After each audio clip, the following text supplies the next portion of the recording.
믿음의 영적 성장 시리즈 18번째 시간 아버지께로 돌아가는 회개라는 말씀의 제목으로 하나님 말씀 전하겠습니다. 아버지께로 돌아가는 회개. 저는 신앙인으로 우리가 살아갈 때 우리에게 가장 중요한 것이 한 가지 있다고 생각합니다. 그게 무엇일까요? 오늘 말씀의 제목을 보면 아시겠지만 회개라는 것입니다. 세상에 많은 사람들이요, 회개라는 그 의미를 잘 알지 못하고 또 실천조차 하기도 어려운 인생들이 많아요. 누군가에게 미안하다, 내가 잘못했다라고 이야기하는 게 여러분들도 아시겠지만 절대로 쉬운 것이 아니잖아요. 자존심이 센 사람들은 죽었다 깨어나도 그 말 못합니다.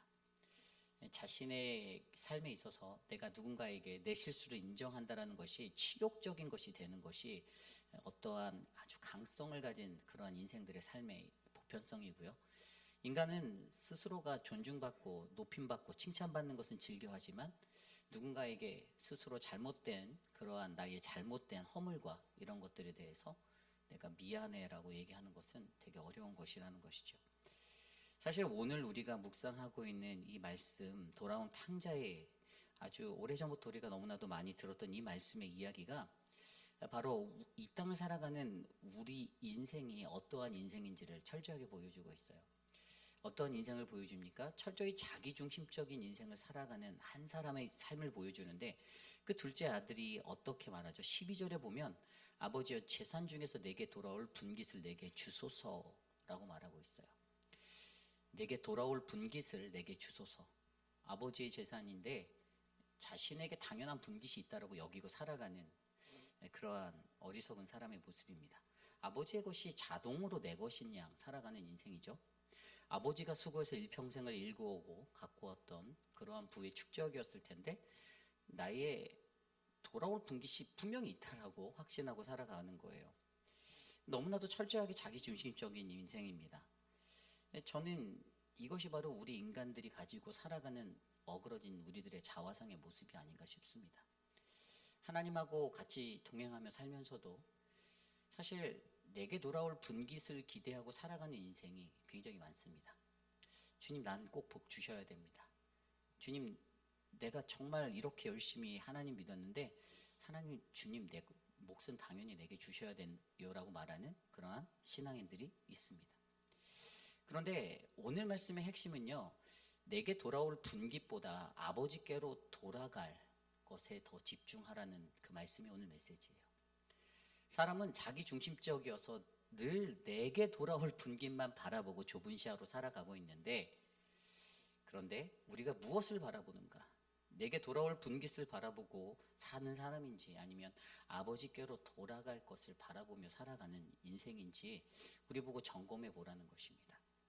저는 오늘 우리에게 주시는 말씀 속에서 아버지께로 돌아가는 이 회개를 위해서 우리가 어떻게 해야 할까? 우리의 인생이 내게 돌아올 분깃을 바라보지 아니하고 아버지께로 돌아갈 그 자리를 바라보며 살아가는 인생이 되기 위해서 우리는 어떻게 해야 할까? 한 두 가지 정도로 살펴보려 합니다. 아버지께로 돌아가는 회개, 오늘 첫 번째 말씀은요, 바로 저와 여러분, 우리는 우리의 삶은 중간태의 인생임을 기억해야 한다는 것이에요. 우리의 삶은 중간태의 인생임을 기억해야 한다는 것입니다.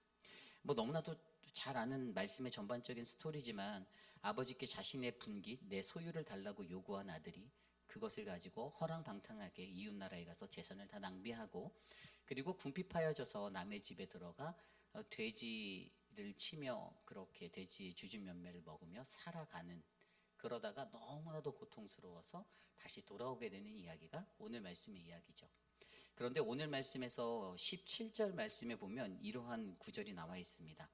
그가 너무나도 고생하고 고생해서 그가 돼지 먹는 쥐어먹 열매를 배를 채우고자 하는데 그걸 주는 사람이 없을 때 얼마나 서러움이 밀려왔겠어요. 너무나도 서러운 그의 마음 가운데 17절, 이에 스스로 돌이켜 이르되 내 아버지에게는 양식이 풍부한 품꾼이 얼마나 많은가, 나는 여기서 주려 죽는구나. 아멘. 그의 인생에 내게 돌아올 분깃을 바라보고 살아갔던 인생이 아버지께로 돌아가는 어떤 터닝 포인트의 한 점이 생기는데, 그것이 바로 스스로 돌이켰다라는 것이에요. 스스로 돌이켰다. 여기서 굉장히 중요한 것은 이 돌이키다라는 단어예요. 이 ESV 영어 성경으로 제가 이것을 보니까 but when he come to himself라고 되어 있어요. 그가 왔어요. 그가 왔는데, 오는 건데 스스로가 온 거예요. 근데 여기서 중요한 것은 이 돌아오다로 쓰였던 헬라어 단어, 이 에르코마이라는 단어예요. 여러분, 에르코마이라는 단어는요, 이건 중간태 동사예요. 중간태 동사. 제가 전에도 한번 이 원어 설명드릴 때 이 단어가 come이라는 단어로도 쓰고 go라는 단어로도 쓰인다고 해서 양면적인 양면성을 갖고 있는 중간태 동사로 제가 설명드린 적이 있습니다. BC 300년 또 AD 300년 사이에 헬라 제국의 헬라 땅에 있는 이 헬레니즘권에서 이 사람들이 썼던 헬라어 단어가, 헬라어가 종류가 여러 가지가 있거든요. 이 코네이어라는 단어가 있어요. 코네이 헬라어. 그런데 그때 사용되었던 언어 중에 이 중간태 동사들이 일어나기 시작했는데, 중간태는 뭐냐면 말 그대로 능동과 수동 사이예요. 이 능동과 수동 사이, 좀 더 정확하게 이것을 풀어서 설명드리면, 능동태처럼 사용하나 그 형식이 수동태로 이루어지는 것을 말하는 거예요. 이해가십니까? 내가 하는 것 같지만 무언가에 의해서 내가 움직이게 되는 그러한 역할들을 하게 되는 단어가 바로 오늘 말씀에 바로 돌이켜라는 단어인 거예요. 돌이킨다는 거, 회개한다라는 건 내가 하는 것 같지만 사실 내 힘으로 하는 게 아닌 거예요. 그래서 이게 중간태예요. 우리의 삶은, 여러분, 저는 능동인가요? 수동인가요? 저는 우리의 믿는 그리스도인의 삶은 중간태가 되어야 된다고 믿습니다. 하나님이 하실 거니까 그냥 그분이 시키는 대로 하면 되지. 맞는 말이에요. 그런데 하나님 시키시지만 우리의 의지와 우리의 노력이 필요합니다. 저는 이게 중간태라고 보는 거예요. 많은 사람들이 그냥 내가 가리다라고 생각을 하죠. 내가 간다라고만 봐요. 아니면은 아까 말씀드린 대로 수동태적으로 그냥 하나님이 나를 이끄시겠지. 그런데 진정한 그리스도인의 신앙의 자리에서는요, 특별히 회개라는 것을 이루기 위해서는요, 그냥 가만히 있어서 하나님이 나를 회개하게 만드는 거 아니고요, 내가 회개한다고 해서 내가 회개할게 해서 되는 게 아니라 그 두 가지가 맞물려 우리 안에 중간태로서 이루어질 때 진정한 누군가에 의해서 내가 스스로 가면서 또 누군가에 의해서 수동적으로 가는 진정한 회개의 자리에 이 중간태의 역할을 우리가 올바르게 행동할 수 있다는 것이죠. 저는요, 저와 여러분 우리들의 인생 속에 우리의 삶에 우리 스스로가 돌이켜야 하는, 그래서 스스로가 돌이킨다라는 거예요. 누군가에 의해서 돌이키는 시점이 되는데 스스로가 돌이키는 거예요. 내 노력이 반드시 필요해요. 근데 많은 사람들에게 왜 진정한 회개가 일어나지 않는 줄 아세요? 중간태가 안 되는 거예요.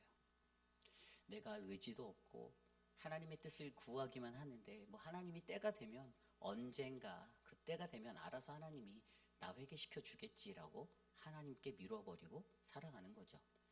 결국에 능동과 수동 그 사이에 있는 그 중간태라는 우리의 삶을 우리가 이해하지 못할 때 우리는 절대로 이 철저히 자기중심적인 인생을 벗어나는 회개를 온전하게 드릴 수 없다는 것입니다. 오늘 말씀이 바로 그것을 이야기해 주는 거예요. 아버지께로 돌아가는 회개. 오늘 이 아들에게 스스로가 돌이켜 아버지에게 돌아가겠다라는 결단을 하게 되죠. 그죠?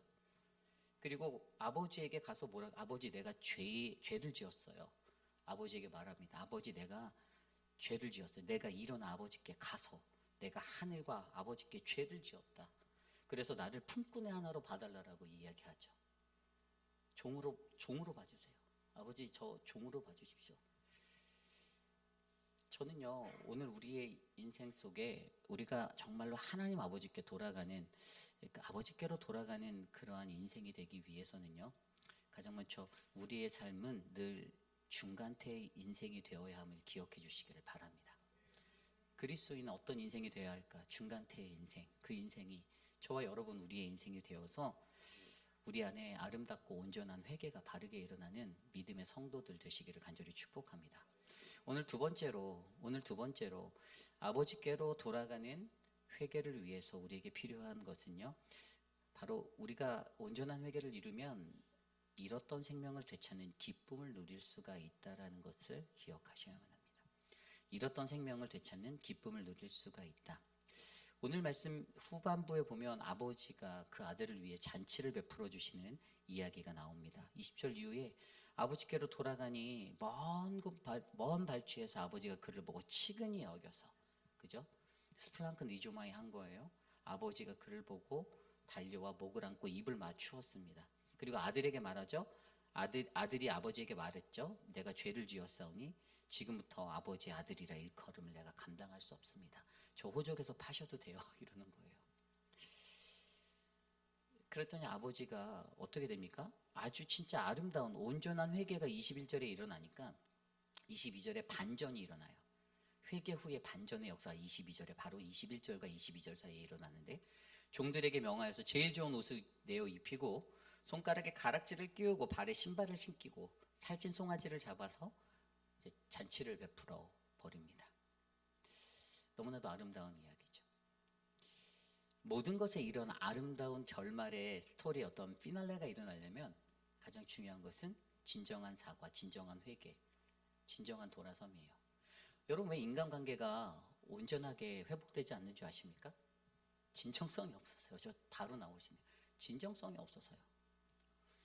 진정성이 있는지 없는지 초등학교 나온 애들도 다 알 텐데 그게 진정성이 있는지 없는지 다 큰 성인들이 그걸 모르겠습니까? 진정성이 없으니까 진정한 어떤 아름다운 이런 잔치 같은 이런 피날레가 일어나지 않는 거예요. 교회 공동체, 가정 공동체 다 똑같아요. 늘 쳇바퀴처럼 돌아가고 반복적으로 반복되어지는 사건과 사고들 속에서 단 한 번이라도 진정으로 내가 잘못했구나, 내가 잘못 생각했구나, 내가 교만했구나, 단 한 번이라도 그것들을 수용하고 인정하고 회개하지 않는데 어떻게 관계가 회복되어지고 어떻게 관계가 좋아지나요? 말이 안 되죠. 근데 오늘 말씀 속에서 분명히 이 아버지께서 이러한 그 진정한 피날레로 잔치를 열면서 그가 이것을 이루는 것의 목적에 대해서 얘기했는데 24절에 뭐라고 말하죠? 이내 아들은 죽었다가 다시 살아났으며 내가 잃었다가 다시 얻었노라 하니 그들이 즐거워하더라. 아멘. 잔치의 이유가 내 아들이 죽었다가 다시 살아났대요. 그래서 우린 굉장히 중요한 거 두 단어를 살펴볼 수가 있습니다. 죽음이라는 단어와 다시 살다라는 단어를 살펴볼 거예요. 헬라어로 네크로스라는 죽은 이 단어, 이것은 인간의 몸의 죽음을 의미하는 단어입니다. 어떤 그 푸시케라고 말하는 영과 연결되어는 연결점이 없는 그냥 육체적인 죽음을 설명하는 단어가 바로 네크로스예요. 그런데 그 다음에 나오는 다시 살다라고 나오는 이 아나자오, 이 단어는 헬라어 성경에서 부흥의 단어, 부흥이라는 단어로도 사용돼요. 이게 뭐냐면 아나라는 것이 다시고요. 그다음에 자오라는 게 살다라는 의미인데 to live again이라는 의미예요. 근데 이것은 바로 예수 그리스도 안에서 살아가는 것이에요. 그리고 예수 그리스도 안에서 살아가는 것이 진정한 부흥의 시작이다라고 이 원어를 설명하기도 합니다. 근데 정말로 뭐가 바뀌었냐 하면 육체적인 것은 죽은 거예요. 완전히 데스한 거예요. 죽은 거예요. 그런데 영이, 내 안에 계신 예수 그리스도 영이 내 안에서 다시 살아나서 아나자와의 인생이 됐을 때 우리는 그때 우리의 삶에 진정한 하나님의 부흥의 역사를 경험하는 거듭난 인생이 된다는 것이에요. 저는 이것을 영의 부활이라고 믿습니다. 잃었던 생명을 되찾는 그 기쁨을 누려야 하는 것, 이것은 회개한 자가 유일하게 맛볼 수 있는 영의 부활인 거예요. 우리의 육이 죽고 영이 부활하는 거, 영의 부흥. 죽음에서 생명으로 옮겨진 거. 오늘 말씀 32절에도 보면요, 이제 중간에 이제 마다들이 이제 블레임을 하잖아요. 이게 도대체 나갔다 왔더니 이게 뭐지? 딱 하고 봤더니, 근데 그것을 종에게 물어봤는데 그 종의 대답도 틀렸어요. 종이 뭐라고 대답했냐면 당신 동생이 돌아왔는데 당신 아버지가 건강한 그를 다시 맞아들어서, 그러니까 건강하게 돌아와서 그냥 잔치하고 있어, 이렇게 설명하는 거거든요. 그러니까 영빨이 1도 없는 종이죠, 사실. 그래서 송아지 잡고 잔치하고 있어요라고 설명하는데, 사실 아버지가 잔치 여는 그 목적과 그것은 정확하잖아요. 죽음에서 생명으로 옮겨진 영의 부활이 있어서 잃었던 생명을 되찾았다라는 것이에요. 그게 영의 부활이 있었기 때문에 그가 이렇게 축제를 여는데 육신의 죽음을 넘어 영의 생명을 얻게 된 것을 감사하고 기뻐하며 잔치를 열고 있는 거죠. 이 진정한 회개에서부터 일어난 그 결과가 바로 이런 잔치로 이루어지게 되었는데, 이 마다들은 아니 아버지 내가 그렇게 아버지를 섬기고 아버지 말씀 잘 듣고 했는데 나한테는 염소 새끼 한 마리도 잡아주지 않으면서 이게 뭔 일입니까? 라고 그렇게 아버지께 블레임을 하자 아버지가 뭐라고 하죠? 너는 항상 나와 함께 있으니 내 것이 다 내 것인데 내 동생은 죽었다가 다시 살아나서 내가 잃었다 다시 찾았는데 우리가 그것으로 말미암아 즐거워하지 않겠니? 라고 말하고 있어요. 여러분, 교회의 가장 중요한 것이 무엇이라고 봅니까? 복음 전파죠. 근데 더 중요한 것은요, 복음은 한 영혼을, 천하보다 귀한 한 영혼을, 그죠? 근데 여러분 이거 말 잘못하시면 되게 이상하게 되는 거 아세요? 오늘 새벽에 들었던 우리 서재현 목사님 통해서 들었던 말씀, 이 누가복음 15장에 세계 비유 나와요. 99마리의 그 양의 비유, 99마리 제껴두고 한 마리 찾으러 갔다가, 뭐 이거 잘못 해석하는 많은 사람들은 그 한 영혼이 너무 귀하니까 99마리는 제껴놔도 뭐 이렇게 이해하는 사람들도 있어요. 한 드라크마, 두 번째가 10드라크마 중에 한 드라크마 찾으려고, 그죠? 그리고 오늘 마지막 세 번째가 이 탕자의 비유. 이 세 가지의 공통점이 뭔지 아십니까? 이 세 가지의 결국에 종국의 하나로 모이는 포인트는요, 누가복음 15장은 회개가 굉장히 귀하다, 회개가 가치 있다예요. 우리가 이 한 마리의 양이 반드시 회개한 그 한 마리의 양이 얼마나 큰 기쁨이 됐는지 사역자들에게, 믿음의 사람들에게. 나머지 99마리 양은요 회개 안 한 의인같이 하는 사람이, 그러니까 신장건데 회개가 없는 사람들이었어요. 그러니까 이 주인한테 제일 기쁜 사람은 정말 전심으로 진심으로 진정성 있게 회개한 그 한 영혼이 다른 99명의 신자보다 더 값어치 있게 느껴졌다, 이거 얘기하는 거예요.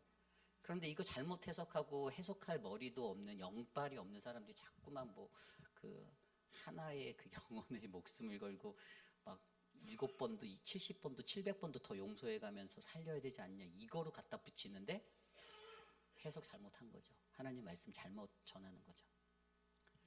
제대로 회개한 한 사람이, 그 한 사람이 그냥 대충대충 살아가는 썬데이 크리스찬 99명보다 훨씬 값어치 있다는 것에 대해서 강조하는 거예요. 10드라크마 얘기, 오늘 서목사님 통해서 들었던 결혼 예물로 쓰여졌던 거, 그 신부에게는 목숨과도 같은 거잖아요. 그러니까 깨어질 법한 관계, 하나 잃어버려서 깨어질 법한 관계가 한 동전, 그 한 동전에, 그 한 드라크마에는 깨어진 관계가 회복되는 회개가 있었다라는 거잖아요. 이게 핵심인 거거든요. 오늘 말씀에서 돌아온 아들에게도 영의 생명을 얻는 이 영생의 회개가 있었다라는 거예요. 그 사람이, 물론 마다들도 중요하죠. 마다들에게도 내가 너와 같이 있잖아, 계속 늘 있잖아 라고 얘기하지만 여전히 그는 회개하지 못한, 스스로 의인이라고 생각하는 그냥 그저 그런 소서 크리스천, 그런 거죠. 저 굉장히 중요한 이야기다라고 오늘 이 메시지를 저도 묵상하면서 느낍니다. 우리의 인생은요, 결국에 저나 여러분이나 모두가 다 아버지께로 돌아가는 인생입니다. 그리고 우리의 삶에는 반드시 그 회개가 수반되어야 되는 거예요. 회개 없는 인생, 언제나 늘 교만하고 언제나 늘 자신만만하고, 그게 언제까지 그것이, 그 인생이 그렇게 갈 수 있을까요? 우리가 늘 겸손히 살아도 사실 하나님 만날까 말까인데, 하나님 앞에 무릎 꿇고 회개하고 나의 죄성을 하나님께 아뢰며, 주님 제발 내 삶에 다시 하나님의 은혜가 임하도록, 주님 나 좀 제발 스플랑크 니 좀 해달라고, 불쌍히 긍휼히 여겨달라고 하나님께 구해도, 그때 하나님이 우리에게 은혜를 주셔서 우리가 중간태의 인생 속에서 하나님의 그 은혜를 받고 구원을 받는 인생이 돼서 아버지가 우리를 위해 베풀어놓은 그 기쁨의 잔치, 잃었던 생명을 되찾게 되는 기쁨의 잔치, 바로 우리의 영이 부활되는 그러한 은혜의 자리를 우리가 맛볼 수가 있는데, 오늘 이곳에 살아가시는 저와 여러분, 우리들의 삶 속에서는 과연 우리는 얼마나 내 스스로가 하나님께 나가기 위해서 돌아가는 회개의 자리에 서고 있는지 우리가 점검해 보았으면 좋겠습니다. 오늘 말씀이 바로 그러한 여러분들의 생각과 여러분들의 삶의 모습들을 다시 한번 점검해 보는 그러한 시간들이 되기를 원합니다. 아버지께로 돌아가는 회개 반드시 필요합니다. 그리스도인들에게 이것은 맨덴토리예요. 반드시 있어야 합니다. 그런데 이것이 없기 때문에 여전히 관계는 어그러지고, 관계는 분열이 나 있고, 관계는 깨어져 있고, 다시 붙을 듯 하지만 또 붙지 않는 관계로 또 그것을 다시 맞이하는 이유는 아버지께로 돌아가는 진정한 회개가 없기 때문이다라는 사실을 기억하시고, 우리들의 삶 가운데 하나님이 주시는 참된 회개가 일어나 주님의 큰 축복을 받는 저와 여러분 모두가 되시기를 간절히 축복합니다. 말씀을 정리합니다. 오늘 말씀 안에서 우리가 함께 기도했으면 좋겠는데요, 아버지께로 돌아가는 회개가 저는 우리 교회를 채웠으면 좋겠습니다. 저와 여러분들의 삶 가운데 제발 우리가 겸손히 좀 살아갔으면 좋겠어요. 겸손히, 하나님 앞에 겸손히. 조금만 뭐 하면 내가 더 커지고 높아만 지고, 하나님은 점점점, 예수님은 점점점 작아지는 그 인생이 바로 우리들의 인생이 되지 않았으면 좋겠습니다. 하나님이 나의 그 모습에 가리워져서 내가 엄청난 큰 실권자가 된 듯한, 세상을 호령하는 듯한 그런 권세로 이 땅을 어리석게 살아가지 말고 하나님 앞에 올바르게 제대로 회개하고 엎드려 하나님, 나의 인생을 하나님의 은혜의 삶으로, 잔치의 자리로, 그 구원의 잔치로 하나님 인도하옵소서. 진정으로 회개한 그 한 마리 양이 내가 되기 원합니다. 내가 그 양이 되기 원합니다. 그래서 하나님의 사랑받고 또 목회자들로부터 존경받고 그러한 아름다운 인생이 내 인생이 되게 하옵소서. 함께 기도합니다. 하나님 감사합니다. 우리의 삶 가운데 하나님의 은혜가